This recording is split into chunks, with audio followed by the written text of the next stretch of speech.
В эфире новости, в студии Кристина Якупова. Здравствуйте. Обстановка с природными пожарами остается крайне серьезной в Якутии. Увеличилось число пожаров в Кобяйском районе. Жеребьевка по распределению разрешений на добычу охотничьих ресурсов проходит в онлайн-режиме в Якутске. Ботанический сад столицы республики проводит экскурсии для всех желающих, какими растениями готовы удивить якутян садоводы.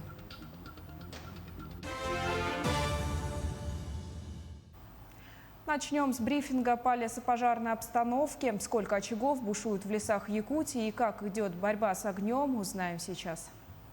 На сегодня по республике всего пожаров 163, из них тушится 52, людей работает на пожарах 2253 человека и техники 273.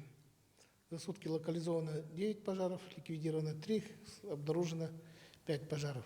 Работала техника, авиатехника. Авиатехника работала в районе Кобяйского района, поселка Ситта, где работала со сливным устройством.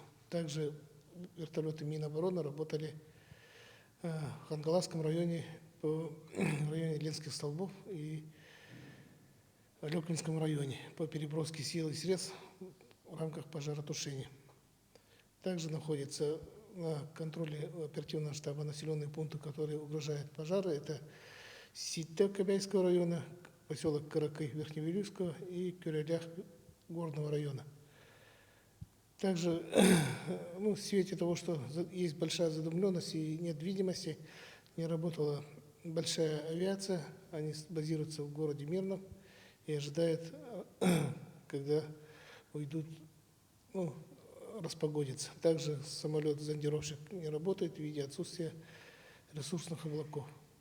По прогнозам, смена ветра ожидается завтра после 15:00, и надеемся, что когда дым уйдет и авиацию поднимем, и большая крейсерская авиация будет работать в пожарах в Мирнинском районе. Это был брифинг по лесопожарной обстановке в республике, а мы продолжаем. Обстановка лесными пожарами в регионе остается крайне серьезной. Об этом сообщил накануне глава республики Айсен Николаев на заседании оперативного штаба по охране лесов. В течение последней недели сохранялась сухая жаркая погода практически на всей территории республики. Увеличилось число пожаров в Кобяйском районе. На прежнем уровне остается их количество в Западной Якутии. Все это негативно сказывается на общей пожароопасной ситуации, социальном самочувствии людей, наносится урон природе, растут расходы по тушению пожаров. Тем временем за медицинской помощью за минувшие сутки обратились 6 якутян, из них 3 детей. В том числе 1 человек вызвал скорую помощь. Вызовы были в Горном и Мирнинском районах. 5 вызовов связано с болезнями органов дыхания, 1 с болезнями системы кровообращения. Госпитализированных нет. Министерство здравоохранения республики рекомендует гражданам соблюдать правила поведения при задымлении. В Мирнинском районе ярко выраженный запах гари чувствуется не только на улицах, но и проникает в подъезды и квартиры. В медицинских масках ходит большая часть жителей. Делать так советуют и специалисты Роспотребнадзора. Как объясняют синоптики, если недалеко от населенных пунктов есть лесные пожары, дым от них распространяется на ближайшие территории по типу тумана и скапливается в низинах. Перейдем к эпидобстановке в республике. 160 новых случаев коронавирусной инфекции выявили за сутки. В Якутске 90 случаев, в Мирнинском районе 18, в Нерюнгринском 10, в Алданском районе 9 заболевших, в Сунтарском районе 7, в Ленском 6, в Вилюйском 5 инфицированных, в Мегино-Кангаласском районе 4, в Аймиконском 3, в Хангаласском и Чурапчинском районах по 2 случая. В Абыйском, Малайховском, Кобяйском и Нюрбинском районах по 1 случаю заболевания. Перейдем к другим темам. Налоговый вычет за занятие спортом, заключение договора ОСАГО без техосмотра, новый порядок получения российской туристической визы и другие нововведения. Что еще ждет россиян в августе этого года? Смотрите наш дайджест. С 1 августа россияне смогут получить налоговый вычет за занятия спортом. Деньги можно будет получить в размере расходов, потраченных не только на собственные тренировки, но и на занятия спортом своих детей или других подопечных в возрасте до 18 лет.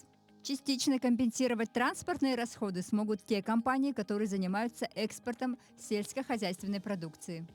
Вступают в силу поправки к закону об охоте. Изменения запрещают охоту на тех животных и птиц, чья численность за 3 года сократилась не менее чем на 50%. А с 6 августа вступят в силу новые требования к кассам и фискальным накопителям. Предприниматели будут обязаны направлять в систему «Честный знак» данные о маркировке товаров. 22 же августа для заключения договора ОСАГО больше не требуется проходить техосмотр. Однако следует помнить, что с 1 марта следующего года автовладельцев, вовсе не прошедших техосмотр, будут штрафовать на 2000 рублей. С 25 августа вступит в силу запрет на распространение рекламы с использованием звукового оборудования, расположенного на внешних стенах, крышах и других элементах зданий, в том числе на жилых домах. И также с 25 августа иностранным туристам станет проще получить российскую визу. Так, визу длительностью до 6 месяцев можно будет получить при наличии всего лишь забронированного номера в российской гостинице.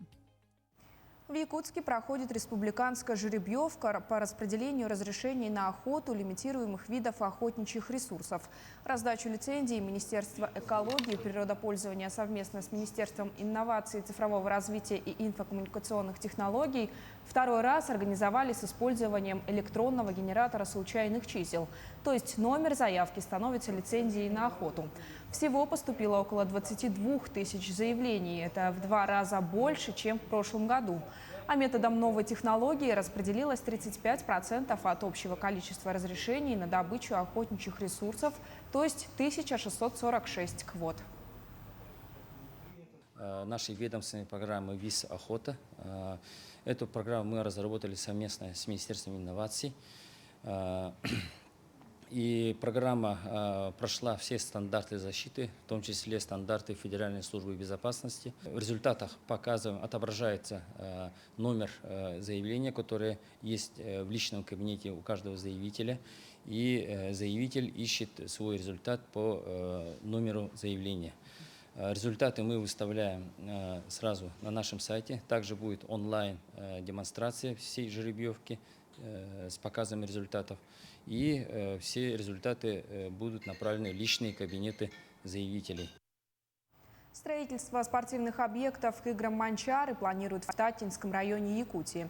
Об этом стало известно в ходе совещания главы республики по вопросам подготовки к 22-й спартакиаде в 2025 году.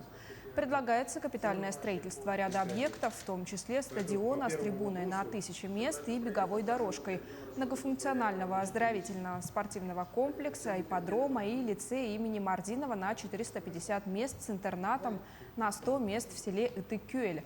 Айсан Николаев подчеркнул, что игры «Манчары» также проводятся для развития инфраструктуры районов республики. Якутский ботанический сад вот уже более полувека радует жителей и гостей столицы различными экскурсиями и прогулочными маршрутами. Они помогают отдохнуть от городской суеты. На территории в 15 гектаров расположились разные виды кустарников, трав, деревьев и цветов. Главная жемчужина летнего сезона – лилейный цветник, спрятанный от посторонних глаз. О том, как растут лилии в суровых северных условиях, расскажет Надежда Саханская. Более 50 видов лилий, и каждая из них умудряется выжить в суровых якутских условиях. Но секрета здесь нет. Все дело в том, что эти лилии – азиатские гибриды. Азиатские лилии – это группа, это гибриды, сорта групп лилий, которые произрастают в Азии. Да, это очень много видов, где-то около 10 видов, и в том числе наша лилия пенсильванская. И другие виды, которые произрастают на севере, да, та же тонколистная, та же тигровая, это морозоустойчивые. Они легли в основу азиатских лилий, дав свое вот этот самый такой вот признак, как морозоустойчивость. Богатство и красота этих цветов на территории Якутии также объясняется азиатскими сортами растений. Эти гибриды неприхотливы и разнообразны по окраске. Есть сорта, которые смотрят вниз. Смотрите, вот пчелмовидные алые паруса. Да? Видите, есть вот вишенка, она вниз смотрит. Перед нами диковинная, изысканная оранжевая лилия. Такой сорт не встретишь в цветочном магазине. Он называется «Рысь», и увидеть его можно только в Якутском ботаническом саду. Садоводы-любители, которые и были основными гостями экскурсии, остаются в восторге и признаются, что им не помешала бы пара таких цветущих кустов на личных участках. С лилиями вообще у нас такая красота. Столько сортов, оказывается, мы вот узнали сегодня. И прямо так хорошо за ними ухаживают. Тут бы какие-то современные технологии бы вот вокруг что-то красивое сделать. Вообще цены бы не было. Многих дачников при выборе цветов для посадки останавливает резкий лилийный запах. Главная отличительная черта азиатских лилий – отсутствие какого-либо цветочного аромата. Потому что иностранные лилии, в основном это восточные лилии, да, орлеанские, они или же трубчатые, и еще трубчатые, да, они с сильным ароматом. Это уже другой отдел группы лилий по классификации. Азиатские лилии покорили не только вечную мерзлоту, но и сердца эстетов. Полюбоваться воочию на такое изящество можно до конца августа в Якутском ботаническом саду. Надежда Саханская, Артем Алексеев, Якутск.